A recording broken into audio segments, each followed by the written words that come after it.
From AccuWeather.com, this is AccuWeather Daily, a brief host-read article. It's weather news in a nutshell. Well, another long-awaited surge of warmth is set to arrive in the Midwest and the East early next week, accompanied by the highest humidity levels of the year so far.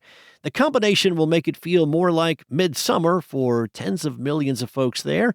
AccuWeather's Dan DePodwin said that this spring has brought its share of temperature swings, including rounds of frost and freezes in the Northeast and the upper Midwest. So far this May, temperatures across much of the Midwest and interior Northeast have been 5 to 10 degrees below the historical average, while only the Florida Peninsula has been well above average. Some warmer conditions are expected in the Midwest in the short term. Looking ahead, DePodwin said that a flip in the pattern will bring much warmer conditions to the Midwest and the East starting this weekend. Now, this surge of warmth will originate in the southwest portion of the U.S., which is experiencing an early season heat wave.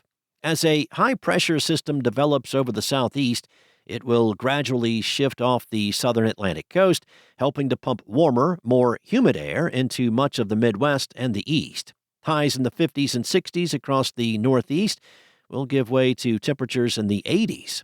DePodwin said that there has been very little humidity during the few warm spells in the Northeast so far this spring, so dew points in the 60s early next week will be quite noticeable. Now, the dew point is the temperature at which air becomes saturated.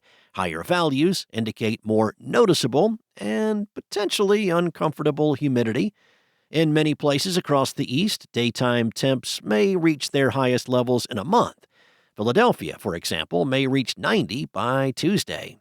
In some areas, including the Mid-Atlantic and the Southeast, the highest temperatures of the year so far could occur early next week.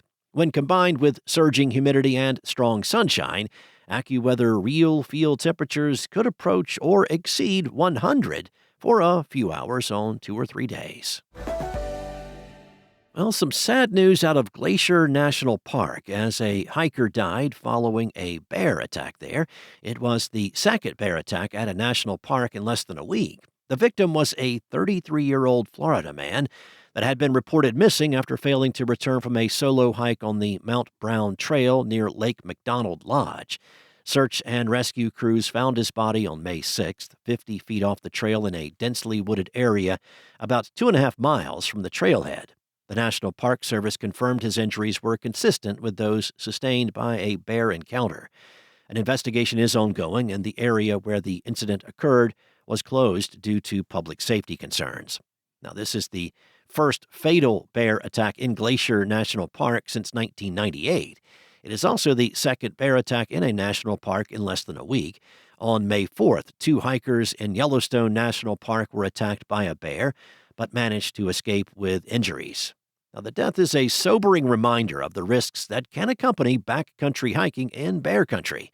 The National Park Service recommends hikers carry bear spray, make noise on the trail to avoid surprise encounters, and hike in groups when possible. That's all for now. You can find more regional forecasts and science-based articles at AccuWeather.com. And for your local forecast at your fingertips, download the free AccuWeather app. Enjoy the rest of your day. Be safe. I'll be back tomorrow with more from AccuWeather.